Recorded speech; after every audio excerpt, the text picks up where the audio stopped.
ਕੇ ਹਾਜ਼ਰ ਹੋ ਚੁੱਕੇ ਹਾਂ। ਅੱਜ 6 ਮਈ ਦਿਨ ਵੀਰਵਾਰ ਤੇ ਮੇਰੇ ਨਾਲ ਜੁੜ ਚੁੱਕੇ ਨੇ ਇਸ ਟਾਈਮ ਰਮਨ ਸਿੰਘ ਢਿੱਲੋਂ ਜੀ। ਜੀ ਨੂੰ ਸਵਾਗਤ ਹੈ। ਸਤਿ ਸ੍ਰੀ ਅਕਾਲ।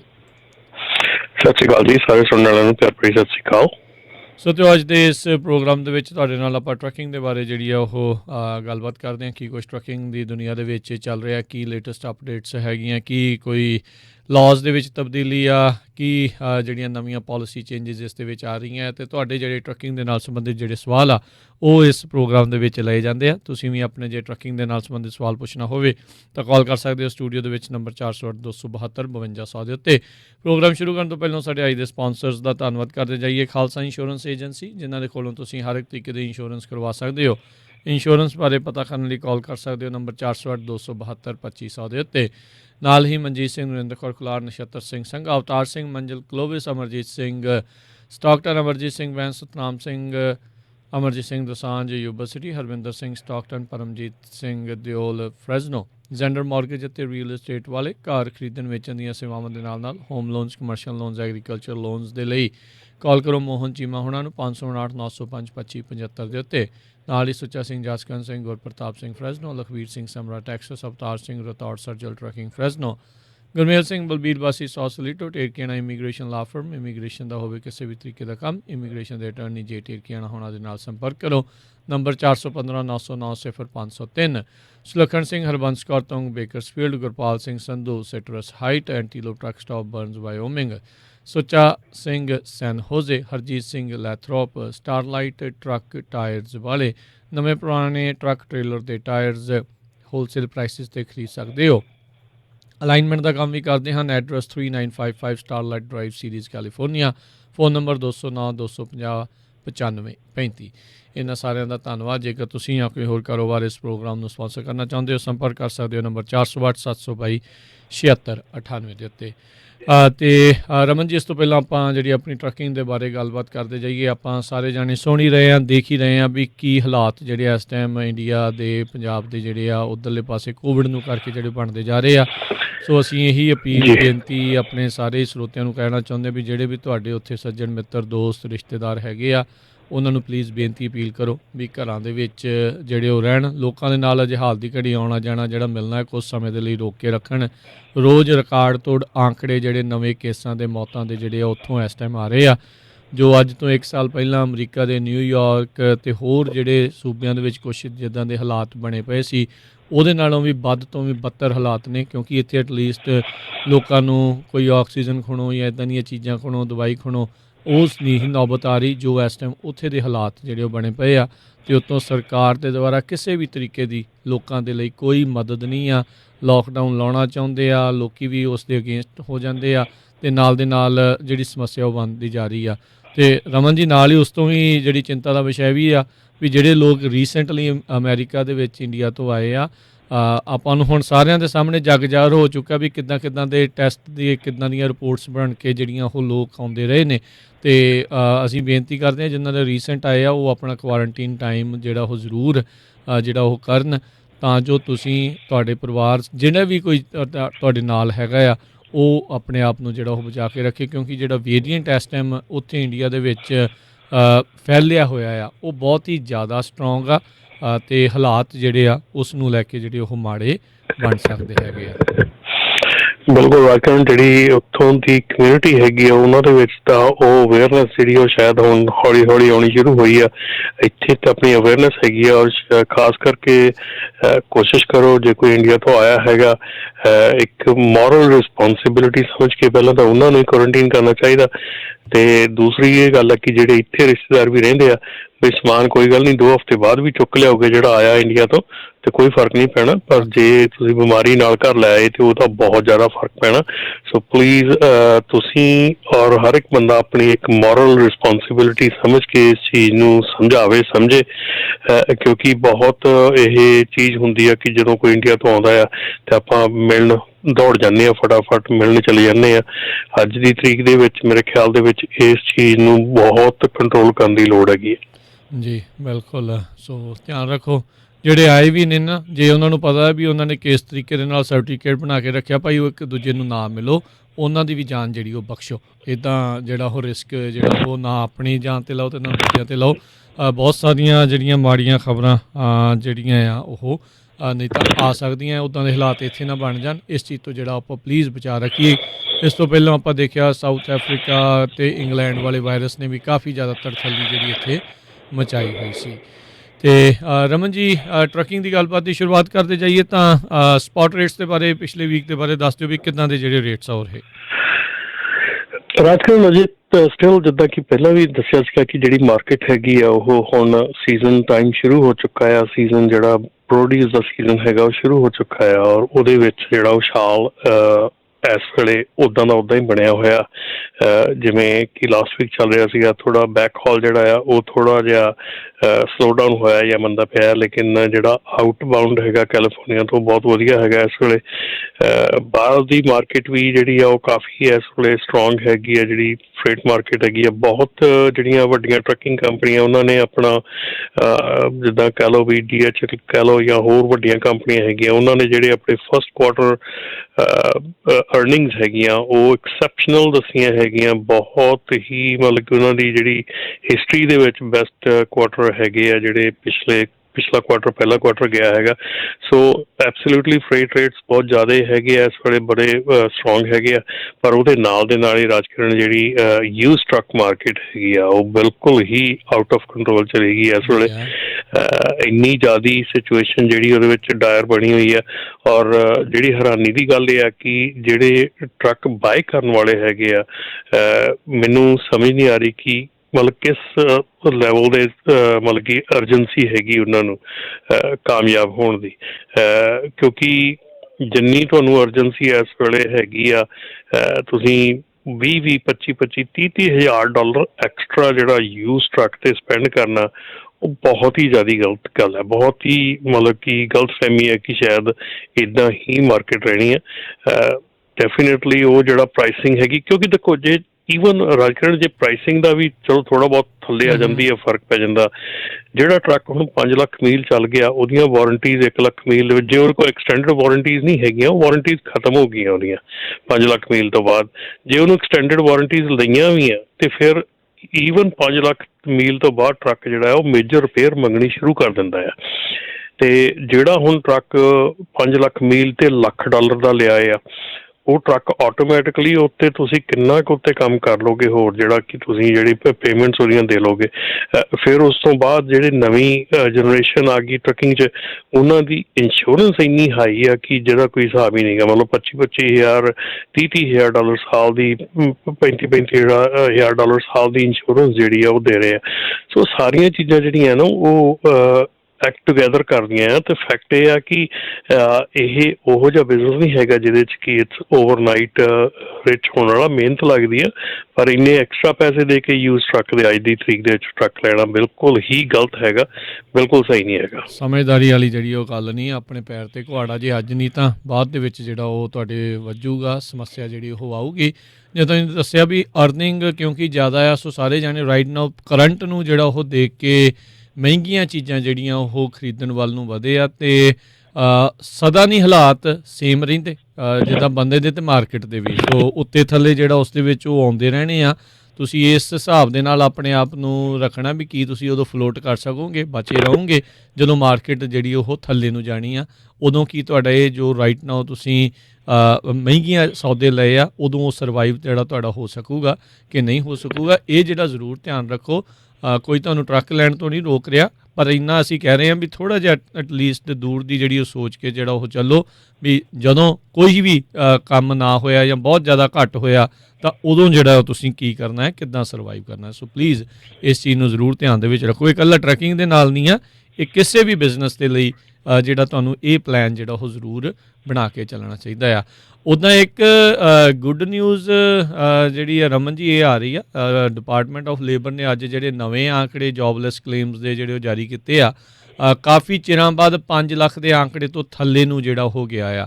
ਸੋ ਪਿਛਲੇ ਜਿਹੜੇ ਵੀਕ ਦੇ ਜਿਹੜੇ ਆંકੜਿਆਂ ਦੇ ਜਿਹੜੇ ਤਹਿਤ ਕੋਵਿਡ ਕ੍ਰੈਸ਼ ਦੇ ਸ਼ੁਰੂ ਹੋਣ ਤੋਂ ਜਿਹੜਾ ਬਾਅਦ ਦੇ ਵਿੱਚ 5 ਲੱਖ ਤੋਂ ਪਹਿਲੀ ਵਾਰੀ ਥੱਲੇ ਗਈ ਆ ਅਨਇੰਪਲੋਇਮੈਂਟ ਦੇ ਜਿਹੜੇ ਫਸਟ ਟਾਈਮ ਕਲੇਮ। ਸੋ 4,98,000 ਦੇ ਉੱਤੇ ਜਿਹੜਾ ਆਇਆ ਆ। ਪਿਛਲੇ ਹਫਤੇ ਦੇ ਨਾਲੋਂ 1 ਲੱਖ ਹੋਰ ਜਿਹੜੇ ਜੋਬਲੈਸ ਕਲੇਮਸ ਆ ਫਸਟ ਟਾਈਮ ਜਿਹੜੇ ਉਹ ਘਟੇ ਆ।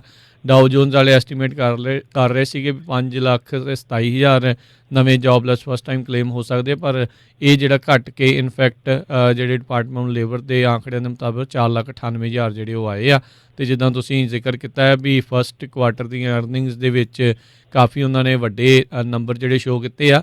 ਇਹ ਓਵਰਆਲ ਅਕਰੋਸ ਦਾ ਮਾਰਕੀਟ ਬਾਕੀ ਜਿਹੜੀਆਂ ਆ ਜਿਹੜੇ ਡਿਪਾਰਟਮੈਂਟ ਕਹਿ ਲਓ ਜਾਂ ਬਾਕੀ ਹੋਰ ਪੇਸ਼ੀਆਂ ਦੇ ਵਿੱਚ ਵੀ ਇੱਦਾਂ ਦੇ ਹੀ ਨੰਬਰ ਜਿਹੜੇ ਆ ਉਹ ਦੇਖਣ ਨੂੰ ਆਏ ਹੈਗੇ ਨੇ। ਸੋ ਜੀ ਬਿਲਕੁਲ ਗੁੱਡ ਨਿਊਜ਼ ਇਸ ਹਿਸਾਬ ਦੇ ਨਾਲ। ਯਾ ਬਿਲਕੁਲ ਡਿਪਾਰਟਮੈਂਟ ਆਫ ਲੇਬਰ ਨੇ ਇੱਕ ਸਾਈਡ 'ਤੇ ਗੁੱਡ ਨਿਊਜ਼ ਵੀ ਹੈਗੀ ਹੈ, ਅਤੇ ਟਰੱਕਿੰਗ ਵਾਲੇ ਪਾਸੇ ਡਿਪਾਰਟਮੈਂਟ ਆਫ ਲੇਬਰ ਜਿਹੜਾ ਹੈਗਾ ਉਹਨਾਂ ਨੇ ਜਿਹੜਾ ਇੰਡੀਪੈਂਡੈਂਟ ਕਾਂਟਰੈਕਟਰ ਦਾ ਰੂਲ ਸੀਗਾ ਜਿਹੜਾ ਕਿ ਟਰੰਪ ਪ੍ਰਸ਼ਾਸਨ ਵੱਲੋਂ ਜਨਵਰੀ 7 ਨੂੰ ਲਾਗੂ ਕੀਤਾ ਗਿਆ ਸੀ, ਜਸਟ ਬਿਫੋਰ ਟਰੰਪ ਪ੍ਰਸ਼ਾਸਨ ਜਿਹੜਾ ਆ ਉਹ ਮਤਲਬ ਕਿ ਗਿਆ ਸੀਗਾ ਅਤੇ ਆਪਣਾ ਬਾਈਡਨ ਪ੍ਰਸ਼ਾਸਨ ਆਇਆ ਸੀਗਾ। ਸੋ ਇਹ ਬਾਈਡਨ ਪ੍ਰਸ਼ਾਸਨ ਨੇ ਇਹਨੂੰ ਟਰੰਪ ਹੁਣਾਂ ਦਾ ਮਿਡਨਾਈਟ ਰੈਗੂਲੇਸ਼ਨ ਦਾ ਨਾਂ ਦਿੱਤਾ ਸੀਗਾ ਅਤੇ ਇਹਨੂੰ ਹਾਲਟ ਕਰਤਾ ਸੀਗਾ ਉਹਦਾ। ਅਤੇ ਹੁਣ ਡਿਪਾਰਟਮੈਂਟ ਆਫ ਲੇਬਰ ਨੇ ਓਫੀਸ਼ੀਅਲੀ ਜਿਹੜਾ ਆ ਇੰਡੀਪੈਂਡੈਂਟ ਕਾਂਟਰੈਕਟਰ ਦੀ ਡੈਫੀਨੇਸ਼ਨ ਜਿਹੜੀ ਟਰੰਪ ਪ੍ਰਸ਼ਾਸਨ ਵੱਲੋਂ ਮੰਨੀ ਗਈ ਸੀ ਉਹਨੂੰ ਖਾਰਜ ਕਰ ਦਿੱਤਾ, ਉਹਨੂੰ ਵਿਡਰਾਅ ਕਰ ਲਿਆ, ਓਫੀਸ਼ੀਅਲੀ ਉਹਨੂੰ ਵਿਡਰਾਅ ਕਰ ਲਿਆ। ਸੋ ਇਹਦਾ ਮਤਲਬ ਇਹ ਹੈ ਕਿ ਜਿਹੜਾ ਇੰਡੀਪੈਂਡੈਂਟ ਕਾਂਟਰੈਕਟਰ ਦਾ ਰੂਲ ਹੈਗਾ, ਜਿਹੜੇ ਆਪਾਂ ਗੱਲਬਾਤ ਕਰ ਰਹੇ ਹੈਗੇ ਆ ABC ਰੂਲ ਦੀ, AB5 ਦੀ, ਉਹਦੇ ਮਤਲਬ ਕਿ ਉਹਦੇ ਵੱਲ ਨੂੰ ਕਿੱਦਾਂ ਕਹਿ ਲਓ ਵੀ ਇੱਕ ਹੋਰ ਕਦਮ ਹੈਗਾ। ਇਹਦੇ ਵਿੱਚ ਜਿੰਨੀਆਂ ਵੀ ਐਸੋਸੀਏਸ਼ਨ ਇੰਡੀਪੈਂਡੈਂਟ ਐਸੋਸੀਏਸ਼ਨ ਅਸੀਂ ਵੀ ਨਾਲ ਮਿਲ ਕੇ ਇਹੋ ਹੀ ਗੱਲ ਕੀਤੀ ਹੈ ਕਿ ਇਹ ਜਿਹੜਾ ਇੱਦਾਂ ਕਰਨਾ ਹੈਗਾ ਡੈਫੀਨੇਟਲੀ ਜਿਹੜਾ ਇੰਡੀਪੈਂਡੈਂਟ ਕਾਂਟਰੈਕਟਰ ਹੈਗਾ ਉਹਦੇ 'ਤੇ ਇੱਕ ਹੋਰ ਸਟ੍ਰੇਨ ਪੈਣ ਦੀ ਗੱਲ ਹੋ ਸਕਦੀ ਆ। ਸੋ ਡਿਪਾਰਟਮੈਂਟ ਆਫ ਲੇਬਰ ਵੱਲੋਂ ਇਹ ਵੀ ਜਿਹੜਾ ਆ ਇਹ ਇਸ ਵੇਲੇ ਕੀਤਾ ਗਿਆ ਕਿ ਇਹ ਜਿਹੜਾ ਰੂਲ ਸੀਗਾ ਜਿਹੜਾ ਕਿ ਮਿਡਨਾਈਟ ਰੂਲ ਮੰਨਿਆ ਜਾਂਦਾ ਸੀਗਾ ਟਰੰਪ ਪ੍ਰਸ਼ਾਸਨ ਦਾ, ਉਹਨੂੰ ਇਹਨਾਂ ਨੇ ਜਦੋਂ ਬਾਈਡਨ ਪ੍ਰਸ਼ਾਸਨ ਦੇ ਆਉਂਦਿਆਂ ਸਾਰੀ ਰੋਕ ਲਾਤੀ ਸੀ ਅਤੇ ਹੁਣ ਉਹਨੂੰ ਓਫੀਸ਼ੀਅਲੀ ਜਿਹੜਾ ਆ ਉਹ ਵਿਡਰਾਅ ਕਰ ਲਿਆ ਜੀ। ਸੋ ਉਹ ਕਹਿ ਕੀ ਰਹੇ ਸੀ। ਸੋ ਹੁਣ ਬੇਸਿਕਲੀ ਜੋ ਪਹਿਲੋਂ ਜਿਸ ਨੋਨ ਆਪਰੇਟਰ ਮੰਨਿਆ ਜਾ ਰਿਹਾ ਸੀ ਉਹੀ ਸੇਮ ਡੈਫੀਨੇਸ਼ਨ ਰਹੂਗੀ। ਬੇਸਿਕਲੀ ਰਾਈਟ ਨਾ ਉਹੀ ਡੈਫੀਨੇਸ਼ਨ ਆ, ਬਟ ABC ਟੈਸਟ ਜਿਹੜਾ ਹੈਗਾ ਉਹ ਫੈਡਰਲ ਲੈਵਲ 'ਤੇ ਵੀ ਜਿਹੜਾ ਆਪਣਾ ਪਿੱਛੇ ਜਿਹੜਾ ਕਾਨੂੰਨ ਪਾਸ ਹੋਇਆ ਉਹਦੇ ਵਿੱਚ ਉਹਨਾਂ ਨੇ ABC ਟੈਸਟ ਨੂੰ ਮਾਨਤਾ ਦਿੱਤੀ ਹੈ ਦਾ ਫੈਡਰਲ ਲੈਵਲ 'ਤੇ। ਸੋ ਜੇ ਉੱਥੇ ਵੀ ਉਹਨੂੰ ਮਾਨਤਾ ਦਿੱਤੀ ਜਾਂਦੀ ਆ ਅਤੇ ਫਿਰ ਇੱਧਰ ਵੀ ਆਪਣੇ ਕੈਲੀਫੋਰਨੀਆ ਦੇ ਵਿੱਚ ਵੀ ਇਹ ਹੋ ਜਾਂਦਾ ਅਤੇ ਓਬਵੀਅਸਲੀ ਜਿਹੜਾ ਆ ਇਹ ਇੱਕ ਰਾਹ ਪੱਧਰਾ ਕਰਨ ਵਾਲੀ ਗੱਲ ਹੈਗੀ ਆ ਕਿ ਜਿਹੜੀ ਆਪਣੀ AB5 ਦੀ ਕਹਾਣੀ ਇੱਥੇ ਚੱਲ ਰਹੀ ਹੈ ਜਾਂ ABC ਟੈਸਟ ਦੀ ਗੱਲ ਚੱਲ ਰਹੀ ਆ, ਇੱਕ ਕਿਸਮ ਦਾ ਰਾਹ ਪੱਧਰਾ ਕਰਨ ਵਾਲੀ ਗੱਲ ਆ। ਜੀ ਜੀ ਬਿਲਕੁਲ। ਸਰੋਤੇ ਜੇ ਤੁਹਾਡਾ ਵੀ ਕੋਈ ਟਰੱਕਿੰਗ ਦੇ ਨਾਲ ਸੰਬੰਧਿਤ ਸਵਾਲ ਹੋਵੇ ਤਾਂ ਤੁਸੀਂ ਜਿਹੜਾ ਜੀ ਕਾਲ ਕਰ ਸਕਦੇ ਹੋ। ਸਟੂਡੀਓ ਦੇ ਵਿੱਚ ਨੰਬਰ ਹੈ ਸਟੂਡੀਓ 'ਚ ਕਾਲ ਕਰਨ ਦੇ ਲਈ 408-272-5200 4082725200 ਦੇ ਉੱਤੇ। ਅਤੇ ਰਾਈਟ ਨਾਓ ਰਮਨ ਜੀ ਜਿਹੜੇ ਰੋਡ ਚੈੱਕ ਵੀ ਜਿਹੜਾ ਉਹ ਹੋਣਾ ਹੈ ਇਸੇ ਮਹੀਨੇ ਦੇ ਵਿੱਚ ਆ ਕਿ ਨੈਕਸਟ ਮੰਥ ਦੇ ਵਿੱਚ ਜਿਹੜੀ ਹੋਣੀ ਹੁੰਦੀ ਹੈ ਜਿਹੜੀ 72 ਆਵਰ ਵਾਲੀ? ਨਹੀਂ ਜੀ, ਉਹ ਚੱਲ ਰਹੀ ਅੱਜ ਦੀ ਤਰੀਕ ਦੇ ਅੱਜ ਦੇ ਸਮੇਂ ਦੇ ਵਿੱਚ ਇਸ ਵੇਲੇ ਚੱਲ ਰਹੀ ਆ। ਉਹ ਜਿਹੜੀ ਆਪਣੀ ਅੱਜ ਜਿਹੜੀ ਆ ਰਾਤ ਨੂੰ 12 ਵਜੇ ਤੱਕ ਉਹਦਾ ਹੈਗਾ ਟਾਈਮ ਚੱਲ ਰਹੀ ਹੈਗੀ ਇਸ ਵੇਲੇ। ਅਤੇ ਰਾਜਕਿਰਨ ਉਹਦੇ ਵਿੱਚ ਜਿਹੜਾ ਆ ਆਊਟ ਆਫ ਸਰਵਿਸ ਵਾਇਲੇਸ਼ਨ ਜਿਹੜੀਆਂ ਆ ਉਹ ਇੱਕ ਲਾਈਟਾਂ ਕਰਕੇ ਅਤੇ ਆਊਟ ਆਫ ਸਰਵਿਸ ਕਰਕੇ ਮੇਜਰ ਜਿਹੜੀਆਂ ਆਊਟ ਆਫ ਸਰਵਿਸ ਹੋ ਰਹੇ ਆ। ਔਰ ਜਿਹੜੀ ਆਊਟ ਆਫ ਸਰਵਿਸ ਦੀ ਕਹਾਣੀ ਹੈਗੀ ਆ, ਜਿਹੜੇ ਡੇਲੀ ਮੈਕਸੀਮਮ ਡਰਾਈਵਿੰਗ ਆਵਰਸ ਹੈਗੇ ਆ ਜਿਹੜੇ 11 ਘੰਟੇ ਆ, ਉਹ ਜਾਂ ਤਾਂ ਤੁਹਾਡੇ ਉਹ ਬੰਦੇ ਜਿਹੜੇ ਆ ਉਹ ਓਵਰ ਜਾ ਰਹੇ 11 ਘੰਟਿਆਂ ਤੋਂ, ਠੀਕ ਹੈ। ਜਿਹੜੇ 14 ਆਵਰ ਰੂਲ ਹੈਗਾ ਸਿਗਨੀਫਿਕੈਂਟ ਐਕਸੈਪਸ਼ਨ ਜਿਹੜੀ ਹੈਗੀ ਸਪਲਿਟ ਸਲੀਪਰ ਦੀ, ਉਹਨੂੰ ਛੱਡ ਕੇ ਉਹ ਰੂਲ ਜਿਹੜਾ ਤੋੜਿਆ ਜਾ ਰਿਹਾ 14 ਘੰਟੇ ਦਾ, ਜਾਂ 60 ਘੰਟੇ ਜਿਹੜੇ ਆ ਆਪਣੇ 70 ਦਿਨਾਂ ਦੇ ਵਿੱਚ ਜਿਹੜੇ ਆ 70 ਆਵਰ ਇਨ 8 ਡੇਜ਼, ਉਹ ਰੂਲ ਤੋੜਿਆ ਜਾ ਰਿਹਾ। ਕਈ ਥਾਵਾਂ 'ਤੇ ਲਿਖਿਆ ਗਿਆ ਕਿ ਟੋਟਲੀ ਲੌਗਬੁੱਕ ਹੈ ਹੀ ਨਹੀਂ ਟਰੱਕ ਦੇ ਵਿੱਚ, ਸੋ ਨੋ ਲੌਗਬੁੱਕ ਹੈਗੀ ਆ।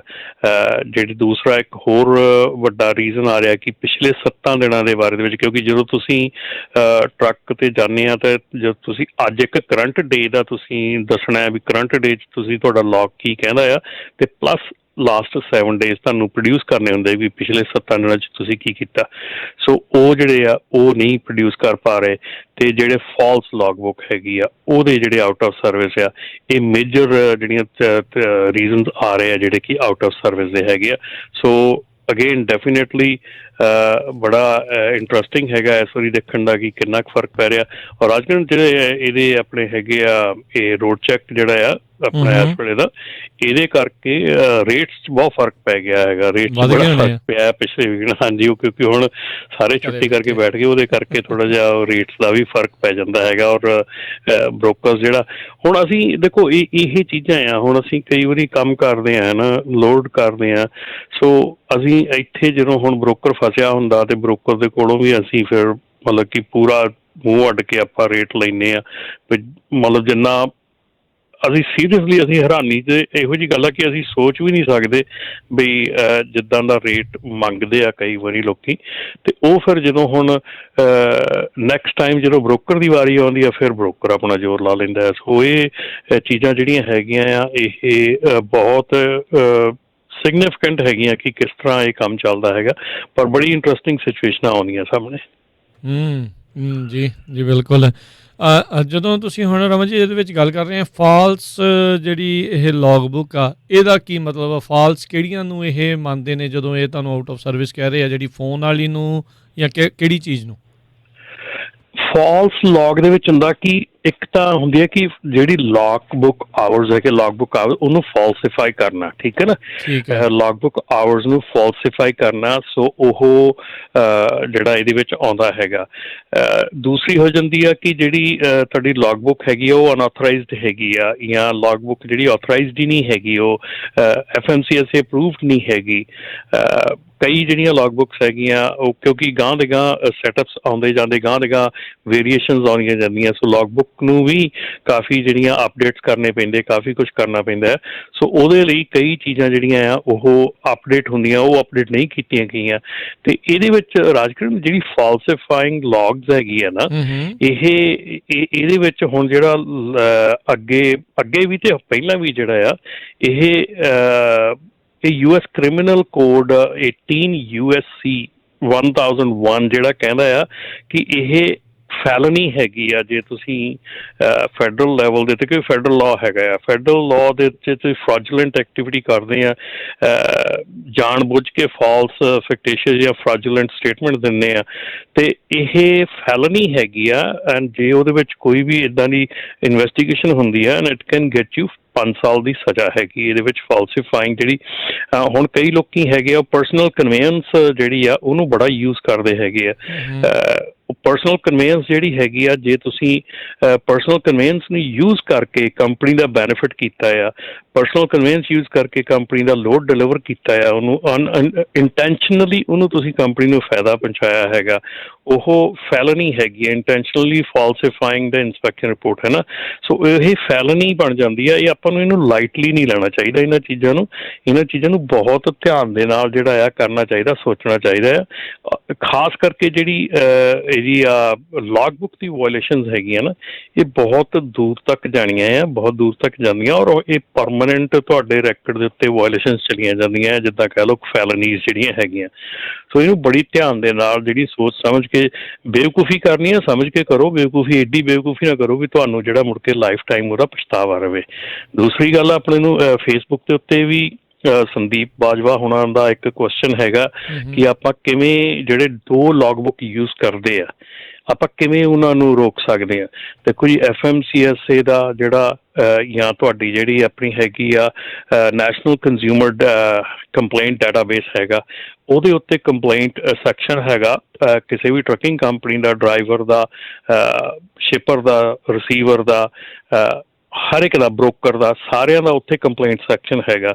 ਜੇ ਤੁਹਾਨੂੰ ਲੱਗ ਰਿਹਾ ਕਿ ਕੋਈ ਇਸ ਤਰ੍ਹਾਂ ਕਰਦਾ ਹੈਗਾ, ਅਤੇ ਡੈਫੀਨੇਟਲੀ ਜਿਹੜਾ ਨੈਸ਼ਨਲ ਕੰਜ਼ਿਊਮਰ ਕੰਪਲੇਂਟ ਡਾਟਾਬੇਸ ਹੈਗਾ, ਉਹਦੇ ਉੱਤੇ ਤੁਸੀਂ ਜਾ ਕੇ ਆਪਣੀ ਜਿਹੜੀ ਕੰਪਲੇਂਟ ਫਾਈਲ ਕਰ ਸਕਦੇ ਹੋ ਉਸ ਕੰਪਨੀ ਬਾਰੇ, ਜਿਹੜੀ ਕੰਪਨੀ ਗਲਤ ਕੰਮ ਕਰਦੀ ਆ। ਦੇਖੋ, ਜਿਹੜੀ ਕੰਪਨੀ ਗਲਤ ਕੰਮ ਕਰਦੀ ਆ, ਜਿੱਦਣ ਨੁਕਸਾਨ ਹੋਣਾ ਉਹਦਾ ਤਾਂ ਹੋਣਾ ਹੀ ਹੋਣਾ, ਪਰ ਉਹਦੇ ਨਾਲ ਚੱਲਦੇ ਚੱਲਦੇ ਇੰਡਸਟਰੀ ਦਾ ਨੁਕਸਾਨ ਆ, ਤੁਹਾਡਾ ਨੁਕਸਾਨ ਆ, ਹਰ ਕਿਸੇ ਦਾ ਨੁਕਸਾਨ ਆ।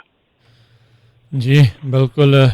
ਸੋ ਇੱਦਾਂ ਦੀਆਂ ਚੀਜ਼ਾਂ ਤੋਂ ਜਿਹੜਾ ਆ ਭਾਈ ਧਿਆਨ ਜਿਹੜਾ ਉਹ ਰੱਖਣ ਦੀ ਜਿਹੜੀ ਜ਼ਰੂਰਤ ਆ। ਬਾਕੀ ਆਪਣਾ ਜਦੋਂ ਵੀ ਤੁਸੀਂ ਚੱਲਦੇ ਇਹ ਨਹੀਂ ਆ ਵੀ ਸਿਰਫ ਜਦੋਂ ਇੰਸਪੈਕਸ਼ਨ ਹੋਣੀ ਉਦੋਂ ਹੀ ਆਪਣਾ ਪੇਪਰ ਵਰਕ ਅਤੇ ਉਦੋਂ ਹੀ ਤੁਸੀਂ ਠੀਕ ਤਰੀਕੇ ਨਾਲ ਚੱਲਣਾ ਹੈ। ਆਲ ਦਾ ਟਾਈਮ ਜਿਹੜਾ ਆ ਉਹ ਤੁਸੀਂ ਉਸ ਹਿਸਾਬ ਦੇ ਨਾਲ ਹੀ ਤੁਹਾਨੂੰ ਚੱਲਣਾ ਪੈਣਾ ਆ। ਬਹੁਤ ਸਾਰੇ ਲੋਕ ਬਹੁਤ ਸਾਰੇ ਟਰੱਕਰਸ ਫਿਰ ਸ਼ਿਕਾਇਤ ਕਰਦੇ ਆ ਵੀ ਇੱਦਾਂ ਨਹੀਂ, ਇੱਦਾਂ ਚਾਹੀਦਾ ਸੀਗਾ। ਸੋ ਉਹਦੇ ਲਈ ਨਾ ਆਪਾਂ ਬਾਰ-ਬਾਰ ਕਿੰਨੀ ਵਾਰੀ ਜਿਹੜਾ ਆਪਾਂ ਦੱਸਦੇ ਰਹੇ ਹਾਂ ਵੀ ਜਦੋਂ ਵੀ ਕੋਈ ਨਵਾਂ ਇਹ ਕਾਨੂੰਨ ਜਾਂ ਕੋਈ ਤਬਦੀਲੀ ਪਾਲਿਸੀ 'ਚ ਕਰਨ ਲੱਗਦੇ ਆ, ਤੁਹਾਡੇ ਕਮੈਂਟ ਜਿਹੜੇ ਉਹ ਮੰਗਦੇ ਉਦੋਂ ਪਲੀਜ਼ ਕਰਿਆ ਕਰੋ, ਕਮੈਂਟ ਕਰਿਆ ਕਰੋ। ਜੋ ਤੁਹਾਡੀ ਰਾਏ ਆ, ਚਾਹੇ ਬ੍ਰੋਕਨ ਇੰਗਲਿਸ਼ ਆ ਅਤੇ ਚਾਹੇ ਵਧੀਆ ਇੰਗਲਿਸ਼ ਆ, ਚਾਹੇ ਜਿੱਦਾਂ ਵੀ ਆ, ਲਿਖੋ ਜ਼ਰੂਰ। ਕੁਛ ਨਾ ਕੁਛ ਜਿਹੜਾ ਉਹ ਤੁਹਾਨੂੰ ਜਿਹੜਾ ਉਹ ਕਰਨਾ ਜਿਹੜਾ ਉਹ ਪੈਣਾ ਆ। ਖੁਦ ਹੀ ਆਪਣੀ ਇੰਡਸਟਰੀ ਨੂੰ ਖੁਦ ਸਾਫ਼ ਕਰਨ ਦੇ ਲਈ ਇਹ ਹਮਲੇ ਜਿਹੜੇ ਉਹ ਮਾਰਨੇ ਪੈਣੇ ਆ, ਨਹੀਂ ਤਾਂ ਅਦਰਵਾਈਜ਼ ਫਿਰ ਟੂ ਲੇਟ ਜਿਹੜਾ ਹੋ ਜਾਣਾ ਆ। ਆਲਰੇਡੀ ਕਈ ਇੰਡਸਟਰੀਆਂ ਫਿਰ ਰੈਗੂਲੇਸ਼ਨਾਂ ਤੋਂ ਜਿਹੜੀਆਂ ਤੰਗ ਆ ਜਾਂਦੀਆਂ ਵੀ ਇੰਨੀਆਂ ਜ਼ਿਆਦੀਆਂ ਰੈਗੂਲੇਸ਼ਨ ਜਿਹੜੀਆਂ ਉਹ ਕਿਉਂ ਆਈ ਜਾ ਰਹੀਆਂ ਆ। ਉਹ ਅਜਿਹੇ ਕੁਛ ਲੋਕਾਂ ਦੇ ਕਰਕੇ ਹੁੰਦੀਆਂ ਆ। ਜਦੋਂ ਕਿਤੇ ਸਰਕਾਰ ਨੂੰ ਜ਼ਿਆਦਾ ਹੁੰਦਾ ਵੀ ਇਹ ਹੱਥੋਂ ਵੱਧ ਨਿਕਲਦੀ ਜਾਂਦੀ ਆ, ਫਿਰ ਇੱਕ ਅੱਧੀ ਜਿਹੜੀ ਨਵੀਂ ਰੈਗੂਲੇਸ਼ਨ ਜਿਹੜੀ ਉਸ ਦੇ ਵਿੱਚ ਉਹ ਠੋਕ ਦਿੰਦੇ ਆ ਵੀ ਹੁਣ ਇੱਦਾਂ ਕਰਨ ਦੇ ਲਈ ਆਹ ਚੀਜ਼ ਜਿਹੜੀ ਉਹ ਕਰਨੀ ਜਿਹੜੀ ਉਹ ਤੁਹਾਨੂੰ ਪੈਣੀ ਆ। ਸੋ ਇਹ ਤੁਹਾਨੂੰ ਖੁਦ ਹੀ ਆਪਣੀ ਜਿਹੜੀ ਜਿੱਥੇ ਕੰਮ ਕਰਨਾ ਆ ਉਹ ਥਾਂ ਨੂੰ ਤੁਹਾਨੂੰ ਆਪ ਹੀ ਜਿਹੜਾ ਉਹ ਸਾਫ਼ ਰੱਖਣਾ ਪੈਣਾ ਹੈਗਾ ਆ। ਜੀ ਇਹ ਬਿਲਕੁਲ ਰਾਜਗੜ੍ਹ ਆਪਾਂ ਨੂੰ ਫੇਸਬੁੱਕ ਤੇ ਵੀ ਇੱਕ ਕੁਐਸਚਨ ਆਇਆ ਹਰਭੁਪਿੰਦਰ ਸਿੰਘ ਉਹਨਾਂ ਦਾ ਕਿ ਮੈਨੀਪੂਲੇਸ਼ਨ ਆਫ ਜਿਹੜੇ ਲੌਗਬੁੱਕ ਹੈਗੀ ਆ ਉਹਦੀ ਟਿਕਟ ਡਰਾਈਵਰ ਨੂੰ ਜਾਂ ਕੰਪਨੀ ਨੂੰ ਮਿਲਦੀ ਆ। ਡਿਪੈਂਡ ਕਰਦਾ ਟਿਕਟ ਕਿਸ ਤਰ੍ਹਾਂ ਦੀ ਹੈਗੀ ਆ।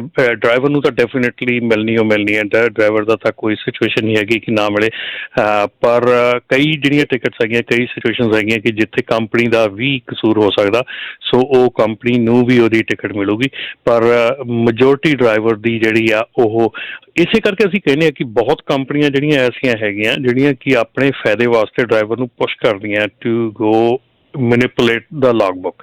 ਸੋ ਇਸ ਕਰਕੇ ਜੇ ਟਿਕਟ ਮਿਲਣੀ ਆ, ਵਾਇਲੇਸ਼ਨ ਮਿਲਣੀ ਆ, ਫੈਲਨੀ ਮਿਲਣੀ ਆ, ਉਹ ਤੁਹਾਡੀਆਂ ਹੋਣੀਆਂ ਸਾਰੀਆਂ। ਤੁਸੀਂ ਇਹ ਨਹੀਂ ਗੱਲ ਨੂੰ ਕਹਿ ਸਕਦੇ ਕਿ ਮੈਨੂੰ ਤਾਂ ਪਤਾ ਹੀ ਨਹੀਂ ਸੀਗਾ ਕੀ ਹੋ ਗਿਆ, ਹੈ ਨਾ, ਕਿਉਂਕਿ ਤੁਸੀਂ ਲੌਗਬੁੱਕ ਚਲਾ ਰਹੇ, ਤੁਹਾਨੂੰ ਪਤਾ ਤੁਸੀਂ 11 ਘੰਟੇ ਚਲਾਉਣਾ ਆ। 11 ਘੰਟੇ ਤੋਂ ਵੱਧ ਜੇ ਤੁਸੀਂ 13 ਘੰਟੇ ਚਲਾਇਆ ਤੁਹਾਨੂੰ ਨਹੀਂ ਪਤਾ ਤੇ ਹੋਰ ਕਿਹਨੂੰ ਪਤਾ ਹੈ। ਤੇ ਟਰੱਕ ਤੁਸੀਂ ਚਲਾ ਰਹੇ ਨਾਟ ਕਿ ਕੰਪਨੀ, ਠੀਕ ਹੈ ਨਾ। ਸੋ ਡਰਾਈਵਰ ਦੀ ਰਿਸਪੋਂਸਿਬਿਲਿਟੀ ਵੇ ਮੋਰ ਹੈਗੀ ਆ ਦੈਨ ਕੰਪਨੀ, ਪਰ ਕੰਪਨੀ ਨੂੰ ਵੀ ਟਿਕਟ ਮਿਲਦੀ ਆ। ਜੀ ਆਪਣੇ ਕਾਲਰ ਸਰੋਤਿਓ, ਜੇ ਤੁਹਾਡਾ ਵੀ ਕੋਈ ਸਵਾਲ ਹੈਗਾ ਤਾਂ ਕਾਲ ਕਰ ਸਕਦੇ ਹੋ ਨੰਬਰ 408 272 5200 4082725200। ਜੁੜੇ ਨੇ ਜੀ ਆਪਣੇ ਨਾਲ ਰਾਜਾ। ਸਤਿ ਸ਼੍ਰੀ ਅਕਾਲ ਜੀ। ਸਤਿ ਸ਼੍ਰੀ ਅਕਾਲ ਦੋਨਾਂ ਵੀਰਾਂ ਨੂੰ ਜੀ। ਸਤਿ ਸ਼੍ਰੀ ਅਕਾਲ ਜੀ। ਹਾਂਜੀ, ਮੈਂ ਸਵਾਲ ਪੁੱਛਣਾ ਸੀਗਾ ਵੀ ਜਿੱਦਾਂ ਹੁਣ ਮੈਂ ਇੱਥੋਂ ਸ਼ਿਕਾਗੋ ਲੋਡ ਲੈ ਕੇ ਗਿਆ ਜੀ, ਮੇਰੀ ਬੁੱਕ ਵਾਪਸ ਕੈਲੀਫੋਰਨੀਆ ਨਹੀਂ ਆਉਂਦੀ, ਰੀਨੋ ਆਉਂਦੀ ਆ। ਪਰ ਤੇ ਮੈਂ ਰੀਨੋ ਦਾ ਲੋਡ ਚੱਕ ਕੇ ਮੈਂ ਰੀਨੋ ਲਾ ਕੇ ਮੇਰੇ ਆਵਰ ਤੋਂ ਖਤਮ ਹੋ ਜਾਂਦੇ, ਮੈਨੂੰ ਉੱਥੇ 30 ਓਵਰ ਆ ਉੱਥੇ ਰੀਸੈਟ ਕਰਨੀ ਪਊ ਬੁੱਕ, ਜਾਂ ਮੈਂ ਖਾਲੀ ਉੱਥੋਂ ਬਿਨਾਂ ਲੋਡ ਚੱਕੇ ਮੈਂ ਖਾਲੀ ਆਪਣੇ ਸੈਕਰਾਮੈਂਟੋ ਆ ਸਕਦਾ? ਇਹ ਪੁੱਛਣਾ ਜੀ। 34 ਆਵਰ ਰੀਸੈਟ ਕਰਨੀ ਪਊਗੀ ਜੀ। ਓਕੇ, ਆਪਾਂ ਖਾਲੀ ਪਰਸਨਲ ਵਿੱਚ ਪਾ ਕੇ ਨਹੀਂ ਲਿਆ ਸਕਦੇ? ਨਹੀਂ ਜੀ, ਨਹੀਂ ਜੀ, ਠੀਕ ਹੈ ਜੀ। 34 ਆਵਰ ਰੀਸੈਟ ਕਰਨੀ ਪਊਗੀ। ਓਕੇ ਜੀ, ਥੈਂਕ ਯੂ ਜੀ, ਮਿਹਰਬਾਨੀ ਜੀ। Thank you. ਅਗਲੇ ਕਾਲਰ ਸਤਨਾਮ ਸਿੰਘ ਜੀ। ਹਾਂਜੀ, ਸਤਿ ਸ੍ਰੀ ਅਕਾਲ ਦੋਵਾਂ ਵੀਰਾਂ ਨੂੰ। ਸਤਿ ਸ਼੍ਰੀ ਅਕਾਲ ਜੀ। ਸਤਿ ਸ਼੍ਰੀ ਅਕਾਲ ਜੀ। ਹਾਂਜੀ ਹਾਂਜੀ, ਮੈਂ ਨਿਊਯਾਰਕ ਸਿੱਧ ਬੋਲਦਾ ਜੀ। ਮੈਂ ਇੱਕ ਪੁੱਛਣਾ ਸੀਗਾ ਤੁਹਾਨੂੰ, ਕੋਈ ਅਪਡੇਟ ਹੈਗੀ ਹੈ ਆਪਣੇ ਚੰਡੀਗੜ੍ਹ ਤੋਂ ਕੋਈ ਟਰਾਂਸਪੋਰਟਰ ਸੀ ਜਿਵੇਂ ਇੱਥੇ ਪਰਮਜੀਤ ਸਿੰਘ ਓਕਲਾਹੋਮਾ, ਤੇ ਮੈਨੂੰ ਸ਼ਹਿਰ ਦਾ ਨਹੀਂ ਪਤਾ, ਤੇ ਮੈਂ ਕੱਲ੍ਹ ਦਾ ਨਿਊਜ਼ ਦੇਖਦਾ ਤੇ ਅਪਡੇਟ ਕਿ ਉਹ ਟਰੱਕ ਡਰਾਈਵਰ ਨਾਲ ਉਹਦੀ ਕੋਈ ਚੱਕਰ ਹੋਇਆ, ਉਹਦੇ ਗੋਲੀਆਂ ਮਾਰੀਆਂ 6 ਆਈ ਥਿੰਕ, ਤੇ ਉਹ ਟਰਾਂਸਪੋਰਟਰ ਸੀ। ਤੇ ਉਹ ਹੈਗੀ ਅਪਡੇਟ ਉਹਦੇ ਤੇ? ਉਹ ਮੁੰਡਾ ਤੇ ਚਲੋ ਮਰ ਗਿਆ ਸੀ, ਪਰਮਜੀਤ ਸਿੰਘ ਨਾਂ ਉਹਦਾ। ਪਰਮਜੀਤ ਸਿੰਘ ਜੀ। ਸੋ ਪਰਮਜੀਤ ਸਿੰਘ ਨਾਂ ਉਹਦਾ। ਹਾਂਜੀ, ਕੱਲ ਮੋਰਨਿੰਗ ਤੇ ਮਾਰਿਆ ਉਹਨੂੰ 4 ਵਜੇ ਨਾਲ ਓਕਲਾਹੋਮਾ, 6 ਵਜੇ ਨਾਲ ਇਨ ਦ ਮੋਰਨਿੰਗ ਉਹਦੇ ਆਫਿਸ ਵਿੱਚ ਹੀ, ਤੇ 6 ਦੀ 6 ਗੋਲੀਆਂ ਉਹਨੂੰ ਮੈਂ ਕੱਢਤਾ ਸੀ ਡਰਾਈਵਰੀ ਤੋਂ ਜਾਂ ਸਮਥਿੰਗ ਆਦਾ ਕੁਛ। ਜੋ ਹੈਗੀ ਅਪਡੇਟ ਜੀ ਉਹਦੇ ਬਾਰੇ ਕੋਈ? ਰਾਈਟ ਨਾਓ ਨਹੀਂ ਹੈਗੀ ਜੀ, ਤੇ ਜਿੱਦਾਂ ਹੀ ਜੇ ਆਊਗੀ ਤਾਂ ਆਪਾਂ ਜ਼ਰੂਰ ਜਿਹੜਾ ਸ਼ੇਅਰ ਕਰਾਂਗੇ। ਚੰਡੀਗੜ੍ਹ ਦੇ ਨੇ ਉਹ ਪ੍ਰਾਪਰਟੀ ਡੀਲਰ ਵੀ ਸਾਡੇ ਰਿਸ਼ਤੇਦਾਰ ਉਹਨਾਂ ਦਾ। ਨਹੀਂ, ਉਹ ਇੱਥੇ ਉਹਨਾਂ ਦੀ ਇੱਥੇ ਹੱਤਿਆ ਕੀਤੀ ਆ। ਹਾਂਜੀ, ਓਕਲਾਹੋਮਾ ਚ ਹੁੰਦਾ ਓਕਲਾਹੋਮਾ ਚ ਜੀ। ਜੀ ਠੀਕ ਹੈ ਜੀ, ਓਕੇ, ਚਲੋ ਜੀ ਅਸੀਂ ਟਰਾਈ ਕਰਦੇ ਹਾਂ ਜੀ ਇਸ ਦੇ ਬਾਰੇ ਹੋਰ ਜਾਣਕਾਰੀ ਜਿਹੜੀ ਉਹ ਪ੍ਰਾਪਤ ਕਰਨ ਦੀ। ਜੀ ਥੈਂਕ ਯੂ ਜੀ ਕਾਲ ਦੇ ਲਈ। ਤੇ ਰਮਨ ਜੀ, ਹੈ ਕੁਛ ਨੌਲੇਜ, ਕੋਈ ਹੈ ਇਨਫੋਰਮੇਸ਼ਨ ਇਸ ਦੇ ਬਾਰੇ ਕਿ ਨਹੀਂ? ਨਹੀਂ, ਮੇਰੇ ਕੋਲ ਇਸ ਵੇਲੇ ਇਹਦੇ ਬਾਰੇ 'ਚ ਕੋਈ ਇਨਫੋਰਮੇਸ਼ਨ ਨਹੀਂ। ਮੈਂ ਕੋਸ਼ਿਸ਼ ਕਰਦਾ ਸਰਚ ਕਰਨ ਦੀ, ਦੇਖਣ ਦੀ ਕਿ ਕੋਈ ਇਨਫੋਰਮੇਸ਼ਨ ਅਵੇਲੇਬਲ ਹੈਗੀ ਆ, ਤੇ ਆਪਾਂ ਉਸ ਤੋਂ ਬਾਅਦ ਫਿਰ ਉਹਦੇ ਬਾਰੇ 'ਚ ਗੱਲ ਕਰ ਸਕਦੇ ਹਾਂ। ਜੀ ਬਿਲਕੁਲ। ਤੇ ਅਗਲੇ ਜਿਹੜੇ ਆਪਣੇ ਨਾਲ ਜੁੜ ਚੁੱਕੇ ਨੇ ਹਰਜੋਤ ਸਿੰਘ ਖਾਲਸਾ ਜੀ। ਸਤਿ ਸ਼੍ਰੀ ਅਕਾਲ ਜੀ, ਸਵਾਗਤ ਹੈ ਜੀ। ਸਤਿ ਸ਼੍ਰੀ ਅਕਾਲ ਜੀ, ਸਤਿ ਸ਼੍ਰੀ ਅਕਾਲ ਰਾਜਕਰਮਵੀਰ ਸਿੰਘ ਜੀ, ਸਤਿ ਸ਼੍ਰੀ ਅਕਾਲ ਰਮਨ ਢਿੱਲੋਂ ਜੀ। ਪਹਿਲਾਂ ਤਾਂ ਮੈਂ ਮਾਫੀ ਮੰਗ ਲਾਂ। ਹਾਂਜੀ, ਬਹੁਤ ਵਧੀਆ ਪ੍ਰੋਗਰਾਮ ਚੱਲ ਰਿਹਾ। ਥੋੜ੍ਹਾ ਜਿਹਾ ਇਸ ਪ੍ਰੋਗਰਾਮ ਤੋਂ ਹਟ ਕੇ ਆ, ਕਿਉਂਕਿ ਆਪਣੀ ਜਿਹੜੀ ਕਮਿਊਨਿਟੀ ਆ ਉਹਨਾਂ ਨੂੰ ਥੋੜ੍ਹੀ ਜਿਹੀ ਇੱਕ ਚੇਤਾਵਨੀ ਦੇਣੀ ਆ। ਇੰਡੀਆ ਤੋਂ ਬਹੁਤ ਸਾਰੇ ਜਿਹੜੇ ਲੋਕ ਆ ਉਹ ਅਮਰੀਕਾ 'ਚ ਆ ਰਹੇ ਹੈਗੇ ਆ। ਅਨਫੋਰਚੂਨੇਟ ਪਾਰਟ ਇਹ ਆ ਵੀ ਉੱਥੇ ਪੈਸੇ ਦੇ ਕੇ ਜਿਹੜੇ ਕਰੋਨਾ ਪੋਜ਼ੀਟਿਵ ਵੀ ਆ ਉਹ ਪੈਸੇ ਦੇ ਕੇ ਨੈਗੇਟਿਵ ਟੈਸਟ ਦਾ ਸਰਟੀਫਿਕੇਟ ਲੈ ਕੇ USA 'ਚ ਆ ਰਹੇ ਆ। ਆਪਾਂ ਪਿਛਲੇ ਦਿਨਾਂ 'ਚ ਵੀ ਖਬਰ ਸਾਂਝੀ ਕੀਤੀ ਸੀ, ਮਿਸ਼ੀਗਨ ਦੇ ਵਿੱਚ ਵੀ ਇੰਡੀਆ ਦਾ ਜਿਹੜਾ ਨਵਾਂ ਵੇਰੀਐਂਟ ਆ ਉਹ ਲੱਭਿਆ। ਇੱਥੇ ਕੈਲੀਫੋਰਨੀਆ 'ਚ ਫੋਲਸਮ ਸੈਕਰਾਮੈਂਟੋ ਦੇ ਲਾਗੇ। ਤੇ ਅੱਜ ਖਬਰ ਇਹ ਆ ਰਹੀ ਆ ਵੀ ਬੇ ਏਰੀਏ ਦੇ ਵਿੱਚ ਫਰੀਮੌਂਟ 'ਚ ਸਭ ਤੋਂ ਵੱਡਾ ਜਿਹੜਾ ਹਸਪੀਟਲ ਹੈਗਾ ਆ, ਵਾਸ਼ਿੰਗਟਨ ਹਸਪੀਟਲ, ਉੱਥੇ ਇਸ ਟਾਈਮ 16 ਵਿਅਕਤੀ ਜਿਹੜੇ ਆ ਕਰੋਨਾ ਵਾਇਰਸ ਨਾਲ ਪੀੜਤ ਆ। ਅਪ੍ਰੈਲ 1 ਨੂੰ ਇਸ ਹਸਪਤਾਲ 'ਚ ਕੋਈ ਵੀ ਬੰਦਾ ਜਿਹੜਾ ਕਰੋਨਾ ਨਾਲ ਪੀੜਤ ਨਹੀਂ ਸੀ, ਸਾਰੇ ਠੀਕ ਹੋ ਕੇ ਚਲੇ ਗਏ ਸੀ। ਸੋ ਹੁਣ 16 ਵਿਅਕਤੀਆਂ ਦੇ ਵਿੱਚੋਂ 14 ਜਾਣੇ ਇੰਡੀਆ ਤੋਂ ਆਏ ਹੋਏ ਆ। ਸੋ ਇੱਥੇ ਦੇ ਡਾਕਟਰ ਇਹ ਕਹਿ ਰਹੇ ਆ ਵੀ ਈਵਨ ਤੁਸੀਂ ਮੋਡਰਨਾ, ਫਾਈਜ਼ਰ ਜਾਂ ਜੌਨਸਨ ਐਂਡ ਜੌਨਸਨ ਦਾ ਜਿਹੜਾ ਵੈਕਸੀਨ ਵੀ ਲਵਾਇਆ ਆ, ਫਿਰ ਵੀ ਤੁਹਾਨੂੰ ਕਰੋਨਾ ਹੋ ਸਕਦੀ ਹੈ ਇਸ ਨਵੇਂ ਵੇਰੀਐਂਟ ਤੋਂ, ਕਿਉਂਕਿ ਇਹ ਸਟਰੋਂਗ ਬਹੁਤ ਆ। ਸੋ ਆਪਾਂ ਬੇਨਤੀ ਕਰ ਰਹੇ ਹਾਂ ਵੀ ਪੰਜਾਬੀ ਰੇਡੀਓ USA ਵੱਲੋਂ ਜਿੰਨੇ ਵੀ ਸਾਡੇ ਸਰੋਤੇ ਸੁਣ ਰਹੇ ਵੀ ਭਾਈ ਤੁਹਾਡਾ ਕੋਈ ਵੀ ਰਿਸ਼ਤੇਦਾਰ, ਕੋਈ ਦੋਸਤ ਮਿੱਤਰ ਇੰਡੀਆ ਤੋਂ ਆ ਰਿਹਾ ਆ, ਪਲੀਜ਼ ਉਹਨਾਂ ਨੂੰ ਘਰਾਂ ਤੋਂ ਬਾਹਰ ਨਾ ਕੱਢੋ। 10-10 ਦਿਨ ਲਈ ਘੱਟੋ ਘੱਟ ਕੁਆਰੰਟੀਨ ਕਰੋ। ਉਹਨਾਂ ਦੀ ਵਾਰ-ਵਾਰ ਚੈਕਿੰਗ ਕਰਾਓ। ਟੈਸਟਿੰਗ ਫ੍ਰੀ ਹੈਗੀ ਆ ਬਹੁਤ ਜਗ੍ਹਾ ਦੇ ਉੱਤੇ। ਤੁਸੀਂ ਜਸਟ ਗੂਗਲ 'ਤੇ ਸਰਚ ਕਰ ਲਓ, ਕਿੱਥੇ ਕਿੱਥੇ ਟੈਸਟਿੰਗ ਫ੍ਰੀ ਹੋ ਰਹੀ ਆ। ਸੋ ਗੁਰੂ ਘਰਾਂ ਦੇ ਵਿੱਚ ਵੀ ਮੈਂ ਦੇਖਿਆ ਵੀ ਹੁਣ ਆਪਣੇ ਲੋਕ ਕੇਅਰਲੈਸ ਹੋਈ ਜਾਂਦੇ ਆ।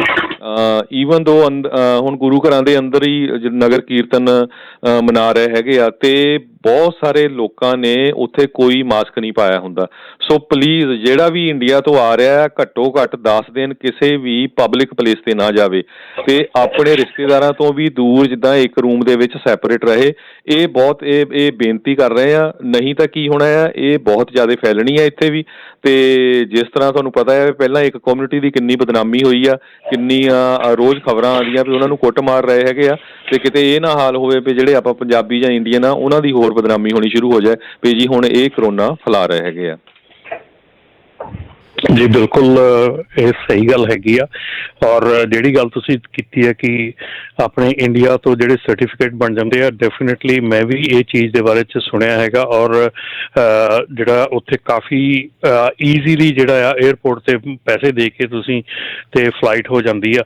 ਸੋ ਕੋਸ਼ਿਸ਼ ਕਰੋ ਵੀ ਇਸ ਚੀਜ਼ ਦੇ ਉੱਤੋਂ ਜਿਹੜਾ ਆ ਨਿਕਲਿਆ ਜਾਵੇ, ਇਸ ਚੀਜ਼ 'ਚੋਂ ਬਾਹਰ ਨਿਕਲਿਆ ਜਾਵੇ। ਨਹੀਂ ਤੇ ਇਸ ਚੀਜ਼ ਨੇ ਆਉਣ ਵਾਲੇ ਸਮੇਂ ਦੇ ਵਿੱਚ ਆਪਾਂ ਨੂੰ ਬਿਲਕੁਲ ਇੱਥੇ ਵੀ ਉੱਦਾਂ ਹੀ ਜਕੜ ਕੇ ਰੱਖ ਦੇਣਾ ਜਿੱਦਾਂ ਕਿ ਉੱਥੇ ਜਕੜਿਆ ਜੀ। ਸੋ ਈਵਨ ਤੁਸੀਂ ਦੇਖ ਲਓ ਵੀ G7 ਕੰਟਰੀਜ਼ ਦੀ ਮੀਟਿੰਗ ਹੋ ਰਹੀ ਹੈ UK ਦੇ ਵਿੱਚ। ਇੰਡੀਆ ਦਾ ਜਿਹੜਾ ਪੂਰਾ ਉੱਥੇ ਕਮਿਸ਼ਨ ਆਇਆ ਸੀ, ਉਹਦੇ ਵਿੱਚ ਇੰਡੀਆ ਦਾ ਫੋਰਨ ਮਿਨਿਸਟਰ ਵੀ ਸੀ। 2 ਬੰਦੇ ਉਹਨਾਂ ਦੇ ਪੋਜ਼ੀਟਿਵ ਨਿਕਲੇ ਕਰੋਨਾ ਦੇ, ਉਹ ਦੇਖੋ ਕਿੱਦਾਂ। ਸੋ ਇੰਡੀਆ ਦੇ ਫੋਰਨ ਮਿਨਿਸਟਰ ਨੂੰ ਕਹਿੰਦੇ ਉਹ ਵੀ ਭਾਈ ਤੂੰ ਹੋਟਲ 'ਚ ਰਹਿ, ਉੱਥੋਂ ਹੀ ਕਰੀ ਹੁਣ ਜ਼ੂਮ ਦੇ ਉੱਤੇ ਮੀਟਿੰਗ, ਅਸੀਂ ਤੁਸੀਂ ਸਾਡੇ ਕੋਲ ਨਹੀਂ ਆ ਸਕਦੇ। ਸੋ ਪਲੀਜ਼ ਜਿੰਨੇ ਵੀ ਸਰੋਤੇ ਸੁਣ ਰਹੇ ਹੈਗੇ, ਕਈ ਵਾਰੀ ਫਿਰ ਸਾਨੂੰ ਕਹਿੰਦੇ ਆ ਵੀ ਇਹ ਡਰਾ ਰਹੇ ਆ, ਫਿਰ ਖੁਦ ਹੀ ਲੋਕ ਕਹਿੰਦੇ ਆ ਵੀ ਹਾਂ ਪੈਸੇ ਦੇ ਕੇ ਉੱਥੋਂ ਸਰਟੀਫਿਕੇਟ ਮਿਲ ਜਾਂਦਾ ਹੈਗਾ। ਸੋ ਪਲੀਜ਼ ਆਪਣੀ ਜ਼ਿੰਦਗੀ ਨੂੰ ਵੀ ਬਚਾਓ ਤੇ ਹੋਰਨਾਂ ਦੀ ਜ਼ਿੰਦਗੀ ਨੂੰ ਵੀ ਜਿਹੜੀ ਬਚਾਓ। ਜੇ ਕਿਸੇ ਦਾ ਕੋਈ ਰਿਸ਼ਤੇਦਾਰ ਆ ਵੀ ਰਿਹਾ, ਕੋਈ ਨਹੀਂ, ਉਹਨਾਂ ਨੂੰ ਅੱਟ ਕੇ ਮਿਲ ਲਿਓ। ਸੋ ਉਹਨਾਂ ਨੂੰ 10-10 ਦਿਨ ਲਈ ਕੁਆਰੰਟੀਨ ਜ਼ਰੂਰ ਕਰੋ। ਜੀ ਥੈਂਕ ਯੂ ਹਰਜੋਤ ਭਾਜੀ, ਥੈਂਕ ਯੂ, ਧੰਨਵਾਦ ਜੀ, ਬਹੁਤ ਬਹੁਤ ਧੰਨਵਾਦ। ਸਤਿ ਸ਼੍ਰੀ ਅਕਾਲ। ਸਤਿ ਸ਼੍ਰੀ ਅਕਾਲ ਜੀ ਬਿਲਕੁਲ। ਤੇ ਇਸ ਦੇ ਨਾਲ ਹੀ ਜੇ ਆਪਾਂ ਰਮਨ ਜੀ ਇਹ ਵੀ ਗੱਲ ਕਰਦੇ ਜਾਈਏ, ਆਪਣੇ ਟਰੱਕਰਸ ਵੀ ਦੇਖੋ ਥਾਂ ਥਾਂ ਦੇ ਉੱਤੇ ਜਾਂਦੇ ਆ। ਆਪਾਂ ਨੂੰ ਰਮਨ ਜੀ ਇੱਕ ਇਹ ਵੀ ਜਿਹੜਾ ਇਸ਼ੂ ਨਾ ਹੁਣ ਲੰਬੇ ਸਮੇਂ ਤੋਂ ਜਿਹੜਾ ਉਹ ਚੱਲਦਾ, ਜਿਹੜਾ ਉਹ ਆ ਰਿਹਾ ਹੈਗਾ ਆ ਵੀ ਬਹੁਤ ਸਾਰੇ ਟਰੱਕਰਸ ਆ ਹਾਦਸਾਗ੍ਰਸਤ ਹੋ ਜਾਂਦੇ ਆ, ਫਿਰ ਉਹਨਾਂ ਦੀ ਅਨਫੋਰਚੂਨੇਟਲੀ ਉਹਨਾਂ ਦੀ ਮੌਤ ਹੋ ਜਾਂਦੀ ਆ। ਅਤੇ ਫਿਰ ਮਸਲਾ ਉੱਠ ਜਾਂਦਾ ਆ GoFundMe ਪੇਜ ਦਾ ਉਹਨਾਂ ਦੇ ਲਈ ਜਿਹੜੇ ਆ ਡਾਲਰ ਇਕੱਤਰ ਕਰਨ ਦਾ। ਅਸੀਂ ਇਹ ਨਹੀਂ ਕਹਿੰਦੇ ਵੀ ਉਹਨਾਂ ਦੇ ਲਈ ਜਿਹੜੀ ਮਦਦ ਨਾ ਕਰੋ, ਪਰ ਬਤੌਰ ਚਾਹੇ ਟਰੱਕਰ ਆ ਜਾਂ ਕੋਈ ਵੀ ਆ, ਜੇ ਤੁਸੀਂ ਸੋਹਣੇ ਡਾਲਰ ਜਿਹੜੇ ਉਹ ਬਣਾ ਰਹੇ ਹੈਗੇ ਆ ਅਤੇ ਤੁਹਾਨੂੰ ਆਪਣੇ ਅਤੇ ਆਪਣੇ ਪਰਿਵਾਰ ਦੀ ਤੁਹਾਨੂੰ ਕੁਛ ਹੋ ਨਾ ਜਾਵੇ। ਦੇਖੋ ਤੁਹਾਡੀ ਲਾਈਨ ਹੈਗੀ ਆ ਖਤਰੇ ਵਾਲੀ, ਯੂ ਨੈਵਰ ਨੋ ਕਿੱਥੇ ਕੀ ਜਿਹੜਾ ਆ ਉਹ ਵਾਪਰ ਸਕਦਾ। ਜ਼ਰੂਰੀ ਨਹੀਂ ਵੀ ਤੁਹਾਡੀ ਉਹੀ ਗਲਤੀ ਹੁੰਦੀ ਹੈ, ਕਿਸੇ ਹੋਰ ਦੀ ਗਲਤੀ ਦੇ ਨਾਲ ਵੀ ਇਹ ਜਿਹੜੀ ਦੁਰਘਟਨਾਵਾਂ ਜਿਹੜੀਆਂ ਉਹ ਘਟ ਜਾਂਦੀਆਂ ਆ। ਸੋ ਆਪ ਇਸ ਚੀਜ਼ ਦੀ ਜਿਹੜੀ ਜ਼ਿੰਮੇਵਾਰੀ ਨੂੰ ਸਮਝਦੇ ਹੋਏ ਕਿਰਪਾ ਕਰਕੇ ਜ਼ਰੂਰ ਆਪਣੀ ਲਾਈਫ ਇੰਸ਼ੋਰੈਂਸ ਇੱਦਾਂ ਦੀ ਚੀਜ਼ ਜਿਹੜੀ ਉਹ ਲੈ ਕੇ ਰੱਖੋ। ਜੇ ਤੁਸੀਂ ਕਿਸੇ ਕੰਪਨੀ ਦੇ ਨਾਲ ਕੰਮ ਕਰਦੇ ਆ, ਮੇਕ ਸ਼ੋਰ ਕਰੋ ਵੀ ਉਹ ਵਰਕਰ ਕੰਪ ਜਿਹੜੀ ਉਹਨਾਂ ਦੀ ਹੋਵੇ। ਅਤੇ ਇਹ ਚੀਜ਼ਾਂ ਜਿਹੜੀਆਂ ਆ ਉਹ ਇਸੇ ਚੀਜ਼ ਦੇ ਲਈ ਹੁੰਦੀਆਂ, ਇਹ ਕੋਈ ਲਗਜ਼ਰੀ ਨਹੀਂ ਹੁੰਦੀਆਂ ਵੀ ਮੈਂ ਆਹ ਕਰ ਲਈ ਆ ਅਤੇ ਇਹ ਲਗਜ਼ਰੀ ਵਾਲਾ ਕੰਮ ਹੈ। ਇਹ ਤੁਹਾਡੀ ਜਿਹੜੀ ਆ ਇਸ ਚੀਜ਼ ਦੇ ਲਈ ਆ ਵੀ ਪਿੱਛੋਂ ਕਿਤੇ ਪਰਿਵਾਰ ਨੂੰ ਦਰ ਦੇ ਲਈ ਜਿਹੜਾ ਉਹ ਫਿਰ ਮੰਗਣ 'ਤੇ ਨਾ ਆਉਣਾ ਪਵੇ, ਵੀ ਦੂਜਿਆਂ ਦੇ ਵੱਲ ਹੀ ਜਿਹੜਾ ਉਹ ਤੱਕਣਾ ਪਵੇ ਵੀ ਆਹ ਚੀਜ਼ ਆਪਾਂ ਕਰ ਲਈਏ ਅਤੇ ਉੱਧਰੋਂ ਮਿਲ ਜਾਣਗੇ ਅਤੇ ਇੱਦਾਂ ਕਰ ਲੈਣਗੇ। ਨਹੀਂ, ਆਪਣੀ ਜ਼ਿੰਮੇਵਾਰੀ ਨੂੰ ਸਮਝੋ, ਆਪਣੇ ਪਰਿਵਾਰ ਦੀ, ਅਤੇ ਆਪਣੀ ਜਿਹੜੀ ਆ ਉਹ ਇਸ ਚੀਜ਼ ਦੇ ਲਈ, ਰੱਖਿਆ ਦੇ ਲਈ ਇੱਦਾਂ ਦੀਆਂ ਚੀਜ਼ਾਂ ਜਿਹੜੀਆਂ ਉਹ ਜ਼ਰੂਰ ਲੈ ਕੇ ਰੱਖੋ। ਜੇ ਤੁਸੀਂ ਸੋਹਣੇ $5,000-7,000 ਬਣਾ ਰਹੇ ਹੈਗੇ ਆ ਤਾਂ ਵਿੱਚੋਂ $30-40 ਜੇ ਮਹੀਨੇ ਦੇ ਜਾਂਦੇ ਵੀ ਆ ਇਸ ਚੀਜ਼ ਦੇ ਲਈ, ਤਾਂ ਕੋਈ ਉਹਦੇ ਵਿੱਚ ਕੋਈ ਨੁਕਸਾਨ ਨਹੀਂ, ਉਹਦੇ ਵਿੱਚ ਕੋਈ ਘਾਟਾ ਨਹੀਂ ਆ ਤੁਹਾਡੇ ਅਤੇ ਤੁਹਾਡੇ ਪਰਿਵਾਰ ਦੇ ਲਈ। ਜਿਹੜਾ ਉਹ ਫਾਇਦਾ ਹੀ ਹੁੰਦਾ, ਐਟਲੀਸਟ ਪੀਸ ਆਫ ਮਾਈਂਡ ਜਿਹੜਾ ਇਸ ਦੇ ਵਿੱਚ ਰਹਿੰਦਾ ਹੈਗਾ। ਜੀ ਬਿਲਕੁਲ ਰਾਜਕਰਨ, ਬਿਲਕੁਲ ਸਹੀ ਗੱਲ ਹੈਗੀ ਹੈ।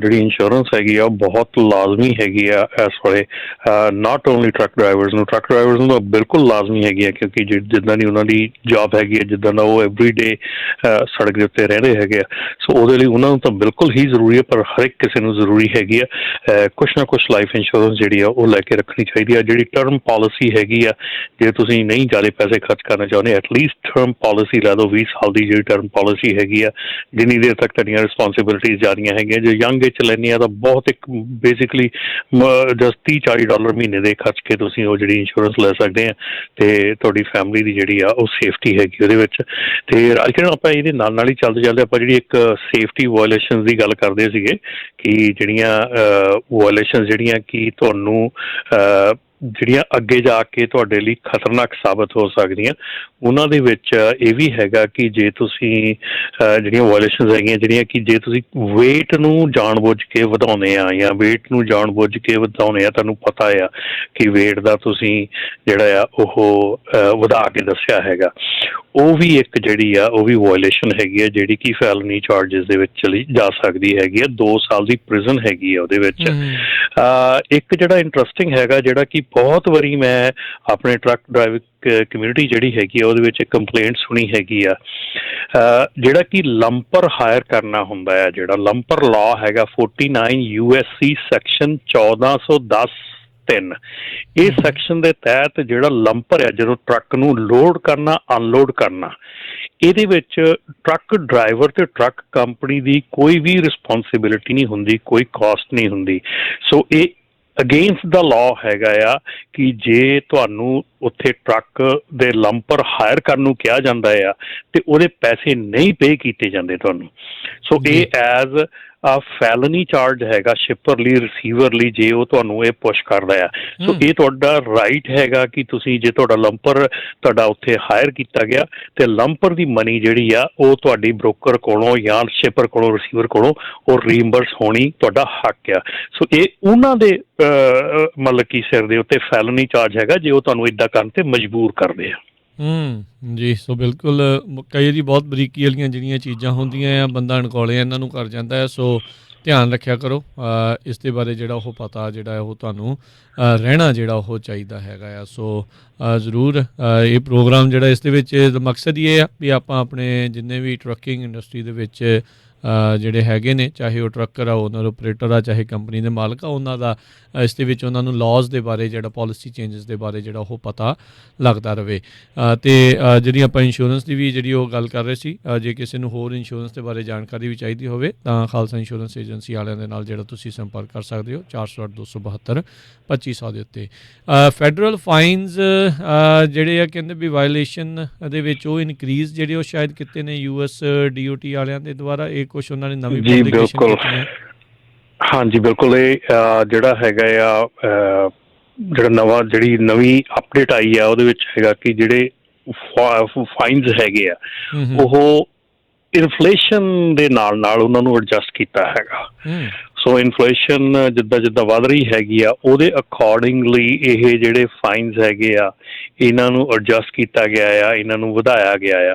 ਸੋ ਕਾਫੀ ਜਿਹੜੇ ਫਾਈਨਸ ਹੈਗੇ ਆ ਜਿਹੜੇ ਕਿ ਇਸ ਲਾਅ ਦੇ ਤਹਿਤ ਵਧਾਏ ਗਏ ਆ, ਜਿਵੇਂ ਕਿ ਆਊਟ ਆਫ ਸਰਵਿਸ, ਜੇ ਤੁਹਾਨੂੰ ਮੰਨ ਲਓ ਪਤਾ ਹੈ ਕਿ ਤੁਹਾਡਾ ਟਰੱਕ ਜਿਹੜਾ ਆਊਟ ਆਫ ਸਰਵਿਸ ਹੈਗਾ ਜਾਂ ਤੁਹਾਡਾ ਡਰਾਈਵਰ ਆਊਟ ਆਫ ਸਰਵਿਸ ਹੈਗਾ, ਜੇ ਤੁਸੀਂ ਟਰੱਕ ਆਊਟ ਆਫ ਸਰਵਿਸ ਆ ਤੇ ਉਹਨੂੰ ਤੁਸੀਂ ਕਿਸੇ ਡਰਾਈਵਰ ਨੂੰ ਜਾਣ ਬੁੱਝ ਕੇ ਕਹਿੰਦੇ ਕਿ ਇਹਨੂੰ ਮੂਵ ਕਰਦੇ ਆ, ਇਹਨੂੰ ਚਲਾ ਲਾ, ਤੇ ਉਹ ਵੀ ਵਾਇਓਲੇਸ਼ਨ ਜਿਹੜੀ ਆ ਉਹਦੇ ਵੀ ਜਿਹੜੇ ਆ $5833 ਉਹਦੀ ਜਿਹੜੀ ਫਾਈਨ ਹੈਗਾ ਆ ਉਹ ਹੋਇਆ, ਮਤਲਬ ਕਿ ਹੋਊਗਾ। ਸੋ ਇਹ ਕਾਫੀ ਜਿਹੜੇ ਫਾਈਨਸ ਹੈਗੇ ਆ ਇਸ ਵੇਲੇ ਉਹਨਾਂ ਦੇ ਵਧਾਉਣ ਦੀ ਗੱਲ ਕੀਤੀ ਗਈ ਆ, ਜਿਹੜਾ ਕਿ ਇਨਫਲੇਸ਼ਨ ਦੇ ਤੌਰ ਤੇ ਆ। ਜੀ ਬਿਲਕੁਲ।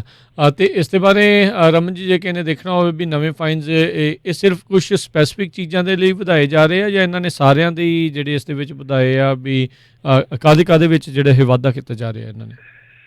ਨੇ ਪ੍ਰੀਟੀ ਮੱਚ ਹਰ ਇੱਕ ਪਾਸੇ ਹੀ ਵਧਾਏ ਹੈਗੇ ਆ ਜਿਹੜੇ ਫਾਈਨਸ ਆ। ਜੇ ਤੁਸੀਂ ਆਪਾਂ ਕੋਈ ਵੀ ਮੰਨ ਲਓ ਕਿ ਜਿੱਦਾਂ ਫੇਲੀਅਰ, ਕੋਈ ਏਜੰਸੀ ਤੁਹਾਨੂੰ ਸਪੀਨਾ ਕਰਦੀ ਹੈਗੀ ਆ ਤੁਹਾਨੂੰ ਟਰੱਕਿੰਗ ਵਾਸਤੇ, ਕਿ ਤੁਹਾਨੂੰ ਸਪੀਨਾ ਕੀਤਾ ਗਿਆ ਰੈਕਡ ਆ ਤੁਹਾਡੇ ਜਿਹੜੇ ਆ ਇਹ ਤੁਸੀਂ ਸਾਨੂੰ ਪ੍ਰੋਡਿਊਸ ਕਰੋ, ਤੁਸੀਂ ਉਸ ਸਪੀਨਾ ਤੇ ਨਹੀਂ ਜਾਂਦੇ ਹੈਗੇ, ਤੇ ਉਹ $1093 ਤੋਂ ਵਧਾ ਕੇ ਹੁਣ $1112 ਜਿਹੜੀ ਆ ਉਹਦੀ ਕਰਤੀ ਗਈ ਆ। ਜੇ ਤੁਸੀਂ ਕਿਸੇ ਪ੍ਰੋਡਿਊਸ ਜਿਹੜਾ ਆਪਣਾ ਫੇਲੀਅਰ ਟੂ ਰਿਸਪੌਂਡ ਹੈਗਾ ਆ ਸਪੀਨਾ ਦਾ, ਤੇ ਜਾਂ ਟੈਸਟੀਫਾਈ ਕਰਨ ਤੋਂ ਤੁਸੀਂ ਕਰਦੇ ਆ ਜਾਂ ਰੈਕਡ ਪ੍ਰੋਡਿਊਸ ਕਰਨ ਤੋਂ ਕਰਦੇ ਆ, ਜਿਹੜੇ ਪਹਿਲੇ ਮੈਂ ਦੱਸੇ ਸੀ ਉਹ ਮਿਨੀਮਮ ਆ। ਜੇ ਤੁਸੀਂ ਮਲਟੀਪਲ ਅਟੈਂਪਟਸ ਜਿਹੜੀਆਂ ਹੈਗੀਆਂ ਏਜੰਸੀ ਦੀਆਂ ਤੁਸੀਂ ਨਹੀਂ ਮੰਨਦੇ ਹੈਗੇ, ਤੇ ਫਿਰ ਮੈਕਸਿਮਮ ਫਾਈਨ ਜਿਹੜਾ ਹੈਗਾ ਉਹ 10,932 ਤੋਂ ਵਧਾ ਕੇ 11,125 ਕਰ ਦਿੱਤਾ ਗਿਆ ਆ।